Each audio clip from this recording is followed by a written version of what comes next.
غزہ میں اسرائیل کے ساتھ جنگ کے شروع ہونے کے 13 مہینے بعد بھی حماس کے معاون اسرائیلی فوج کو نشانہ بنا رہے ہیں، جسے وہ فلسطینیوں کے ساتھ اتحاد قرار دیتے ہیں۔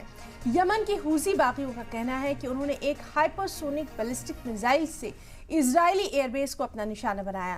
حوثیوں کا دعویٰ ہے کہ انہوں نے ساؤتھ اسرائیل میں نیویٹم ایئر بیس کو نشانہ بنایا۔ حوثیوں کا کہنا ہے کہ انہوں نے فلسطین 2 نام کی ایک ہائپر سونک بیلسٹک راکٹ کا استعمال کیا، ایک امریکی ڈرون کو بھی مار گرایا۔ اس بیچ اسرائیلی فوج غزہ پٹی پر اپنے لگاتار حملے جاری رکھے ہوئے، جبکہ یہاں کی شہری جنگ کی وجہ سے ہو رہی بھوکمری اور انسانی بحران سے جوجھ رہے ہیں۔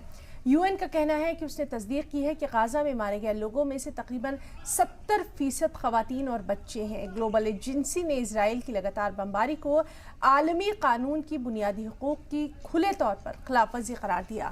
غزہ میں جنگ بندی کے لیے اسرائیل پر عالمی دباؤ لگاتار بڑھ رہا ہے، اس لیے ان کا کہنا ہے کہ وہ مدد کو بڑھانے کے لیے ایک سیف روٹ مہیا کرانے کے لیے غزہ میں انٹری گیٹ پھر سے کھول دے گا۔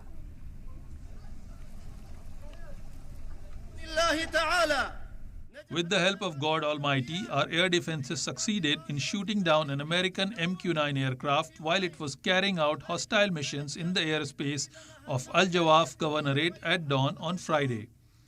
Thus, the number of American aircraft that the Yemeni air defenses succeeded in shooting down of this type rose to 12 aircraft during the Battle of the Promised Conquest and the Holy Jihad in support of the Battle of the Flood of Al-Aqsa.